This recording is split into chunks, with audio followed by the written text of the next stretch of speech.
ابو الحسن سراج کہتے ہیں کہ میں ایک مرتبہ حج کو گیا۔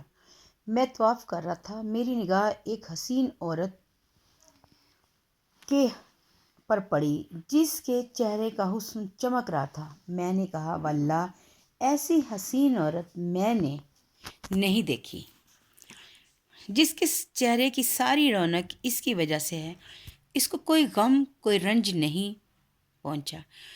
اس نے میری بات سن لی، کہنے لگی تم نے یہ کیا کہا؟ واللہ میں غموں میں جکڑی ہوئی ہوں اور میرا دل فکروں سے اور آفتوں سے زخمی ہے، کوئی میرے زخموں میں میرا شریک نہیں رہا۔ میں نے پوچھا کیا ہوا؟ کہنے لگی میرے خاوند نے قربانی کی ایک بکری ذبح کی، میرے 2 چھوٹے بچے کھیل رہے تھے، ایک بچہ دودھ پیتا میری گود میں تھا۔ میں گوشت پکانے کے لیے اٹھی تو ان دونوں لڑکوں میں سے ایک نے دوسرے سے کہا میں تجھے بتاؤں کہ ابا نے بکری کس طرح ذبح کی؟ اس نے کہا بتا۔ تو اس نے چھوٹے بھائی کو لٹا کر بکری کی طرح ذبح کر دیا، پھر وہ اس کو ذبح کر کے ڈر کے مارے بھاگ گیا اور پہاڑ پر چڑھ گیا۔ وہاں ایک بھیڑیے نے اس کو کھا لیا۔ باپ اس کی تلاش میں نکلا اور ڈھونڈتے ڈھونڈتے پیاس کی شدت سے مر گیا۔ میں دودھ پیتے بچے کو بٹھا کر دروازے تک گئی کہ شاید خاوند کا کچھ پتہ کسی سے ملے، تو وہ بچہ گھسیٹتا ہوا ہانڈی کے پاس پہنچ گیا جو چولہے پر رکھی ہوئی جوش سے پک رہی تھی۔ اس کو جو اس نے ہلایا وہ پکتی پکتی اس پر گر گئی، جس سے اس بچے کا سارے بدن کا گوشت جل کر ہڈیوں سے الگ ہو گیا۔ میری ایک بڑی لڑکی تھی جو اپنے خاوند کے گھر تھی، اس کو جب اس سارے قصے کی خبر پہنچی تو وہ خبر سن کر زمین پر گر گئی۔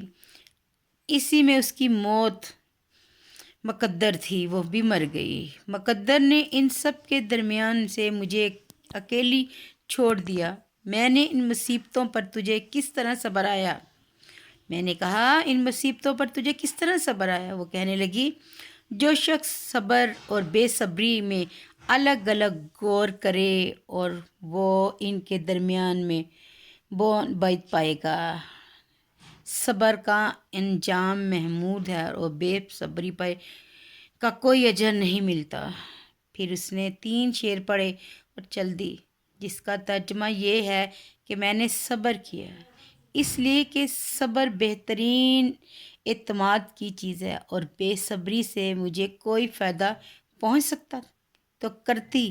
میں نے ایسی مصیبتوں پر صبر کیا، اگر وہ مصیبتیں سخت پہاڑوں پر پڑتیں تو وہ پہاڑ بھی ٹکڑے ٹکڑے ہو جاتے۔ میں نے اپنے آنسوؤں پر قدرت پائی، بس ان کو نکلنے سے روک دیا۔